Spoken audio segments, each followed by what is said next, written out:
UJ Official.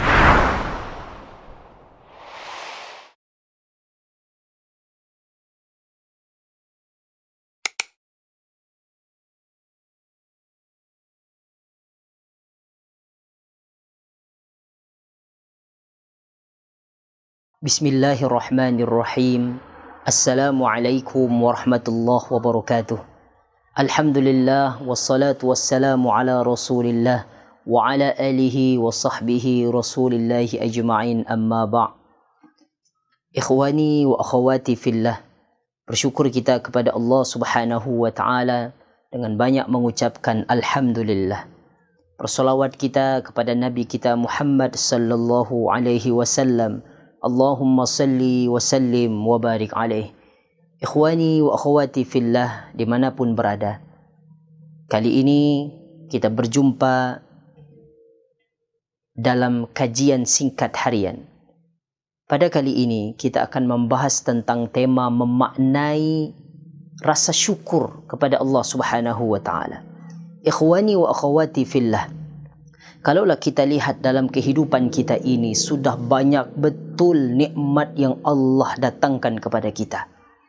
Hanya saja sebagian dari kita hanya fokus kepada permasalahan dan kesulitan hidup yang menimpa kehidupan kita. Ketika datang masalah, datang musibah, fokus kita hanya kepada masalah kita sehingga kita lupa akan banyaknya nikmat yang sudah Allah datangkan kepada kita.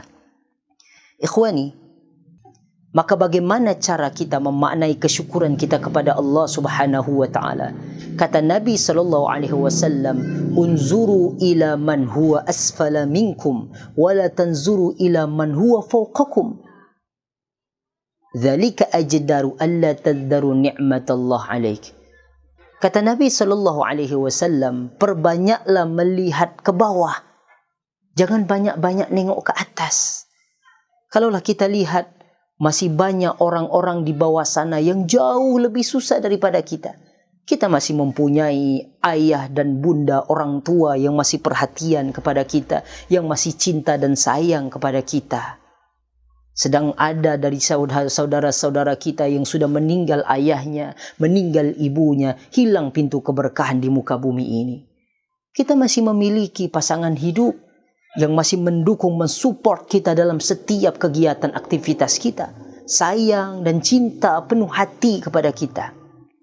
Kita masih memiliki buah hati sang anak yang begitu cerianya, menanamkan kesemangatan dalam kehidupan kita. Berapa banyak orang-orang yang menunggu buah hati bertahun-tahun lamanya. Maka semua kenikmatan ini yang mesti kita renungkan. Maka betullah kata Allah di dalam Al-Quran surah Al-Insyirah, fa inna ma'al usri yusra.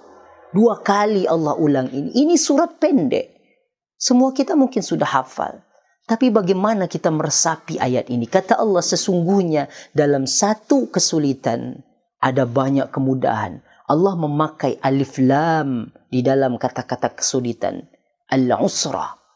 Namun dalam kata kemudahan yusra, Allah tidak mempergunakan alif lam. Apa maksud alif lam ini? Permasalahan yang sudah tertentu, satu masalah, bandingannya banyak jutaan jalan keluar yang Allah berikan. Andai semua orang berfikir seperti ini, setiap datang musibah, setiap datang kesusahan, dia legahkan hatinya, dia yakin ada banyak kemudahan yang Allah sediakan di balik satu kesulitannya, maka kehidupannya tidak akan sempit. Dadanya tidak akan sesak. Yang Allah gambarkan, ka'annama yas'adu ilas sama, dadanya sempit bagai mendaki ke langit. Karena dia terlalu fokus kepada susahan, dia lupakan kenikmatan dan kemudahan yang Allah sudah sediakan. Namun ada orang-orang yang setiap kesulitan dia paham ini adalah langkah awal ingin membentuk pribadinya yang lebih bagus lagi. Allah akan datangkan hadiah yang lebih bagus daripada kesulitan yang satu ini. Hidupnya akan tenang, lapang. Allah akan mudahkan dan kemudahan akan Allah datangkan. Ikhwani wa akhwati fillah. Maka mari kita renungi kemudahan-kemudahan nikmat ini. Maka kita akan mendapat kebahagiaan dari Allah Subhanahu wa ta'ala. Hadani wa iyyakum jami'an. Assalamualaikum warahmatullahi wabarakatuh.